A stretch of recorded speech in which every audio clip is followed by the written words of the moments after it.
আসসালামু আলাইকুম, আমি মেহেদি। তো সামনে একটা বড় ইভেন্ট আছে, সেটা হচ্ছে কক্সবাজার ট্রায়াথলন 2025। আসলে বেশ কিছুদিন ধরে আমি প্র্যাকটিস করতেছিলাম, আপনাদেরকে ভিডিও দেখাচ্ছিলাম। আসলে কোনো ইভেন্টে যাওয়া হয় না, তো সেই বিধায় একটা ইভেন্টে রেজিস্ট্রেশন করে ফেললাম। আসলে তো সেটার জন্য তো একটা প্রস্তুতির দরকার আছে নাকি।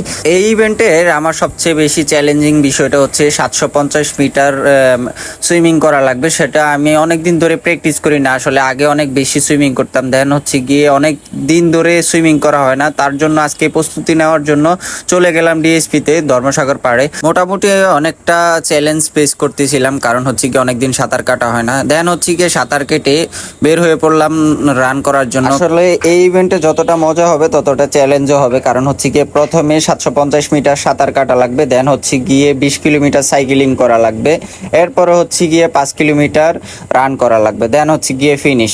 আসলে এই জিনিসটা করার জন্য তো মনে করেন না ভালো একটা প্রস্তুতির দরকার আছে। তো আমি বেশ কিছুদিন ধরে প্রস্তুতি নিতেছিলাম। তো আজকে সুইমিং শেষ করে প্রথমে হচ্ছে গিয়ে 3 কিলোমিটার রান করি, রান করে দেন হচ্ছে গিয়ে 450 মিটার সুইমিং করি, দেন হচ্ছে গিয়ে 10 কিলোমিটার রানের উদ্দেশ্যে বেরোই। আলহামদুলিল্লাহ, দেখতে পাচ্ছেন এটা হচ্ছে গিয়ে গোমতী নদীর পাড়ে। এই ব্রিজটার নাম আমি জানি না, সামনে আরেকটা ব্রিজ আছে, ওইটার নাম হচ্ছে গিয়ে টিক্কারচর ব্রিজ। তো এটা দেখতে পাচ্ছেন গোমতী নদীর পাড়ে, অনেক সুন্দর একটা ভিউ। আসলে অনেক ভালো লাগতেছিল, যদিও সকাল সকাল একটু রোদ উঠে গেছিল। আসলে ছয়টা থেকে ওয়ার্কআউট শুরু করছি, দেন হচ্ছে গিয়ে 7টা প্লাস হয়ে গেছে, তখন রোদ উঠে গেছিল আর গাড়ি ঘোড়া অনেক বেশি চলতেছিল, ওই জন্য আর ভালোভাবে রান করতে পারতেছিলাম না। দেন হচ্ছে গিয়ে রান করতে করতে আলহামদুলিল্লাহ টিক্কারচর ব্রিজে চলে গেলাম। আসলে এটার ভিউটা অসাধারণ সুন্দর। সবাই আমার জন্য দোয়া করবেন যাতে এই ইভেন্টটা সুন্দরভাবে শেষ করতে পারি। তো আজকের মতো এখান থেকে বিদায় নিচ্ছি, দেখা হবে নতুন কোনো ভিডিওতে। তো ভালো থাকবেন সব সময়, আল্লাহ হাফেজ।